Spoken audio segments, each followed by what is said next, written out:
भाजप ठरवणार आहे, अजिबात तुम्ही नाही. कोणी नाही आहात. अहो, काय? भाजप ठरवेल, ते भाजप आमचा- ठरवेल तुम्हाला कुठे अहो, बसवायचं आणि कुठे माझी उतरवायचं. आदेश विनंती आहे की दोन भाऊ एकत्र का थांबा आले? थांबा थांबा थांबा जरा जळगावहून एक बातमी येते दोन भाऊ माझ्यासोबत एकत्र आमच्या सहकारी आहेत कल्याणी दीक्षित, त्यांच्यापर्यंत त्या बातमीसाठी जाऊयात. जळगावची बातमी देत आहेत आपल्याला. स्टुडिओ मधली चर्चा तापत असताना ग्राउंडवर नेमकी काय परिस्थिती आहे ते आपण जाणून घेऊया. जळगावला जाऊयात. गिरीश महाजन आणि एकनाथ खडसे यांची जळगावमध्ये प्रतिष्ठा पणाला लागली. जळगाव महापालिकेच्या 63 जागांसाठी मतदान झाले, त्यामुळे महापालिकेवर यंदा कुणाचा झेंडा फडकणार हे पाहणं अतिशय महत्वाचं आहे. थोड्याच वेळात मतमोजणीला सुरुवात होणार आहे. जळगाव महानगरपालिकेच्या 63 जागांसाठी मतदान झालेलं आहे. उत्तर महाराष्ट्रातली सर्वात मोठ्या महानगरपालिकेवर यंदा कुणाचा झेंडा फडकणार हे पाहणं महत्वाचं आहे. आणि तिथून आढावा घेतलाय आमचे जळगावचे प्रतिनिधी जुगल पाटील यांनी.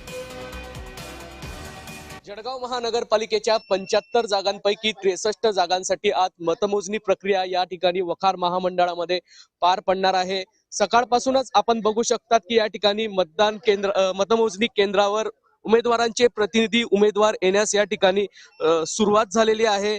जर विचार केला तर या ठिकाणी जवळपास 14 टेबल या मतमोजणी प्रक्रियेसाठी लावण्यात आले असून 22 फेऱ्यांच्या माध्यमातून ही मतमोजणी प्रक्रिया या ठिकाणी पार पडणार आहे. जळगाव महानगरपालिकेचा विचार केला तर जवळपास 321 उमेदवार हे रिंगणात होते, त्यापैकी 12 उमेदवार हे बिनविरोध या ठिकाणी आले असून 63 जागांसाठी ही या ठिकाणी निवडणूक प्रक्रिया पार पडली होती.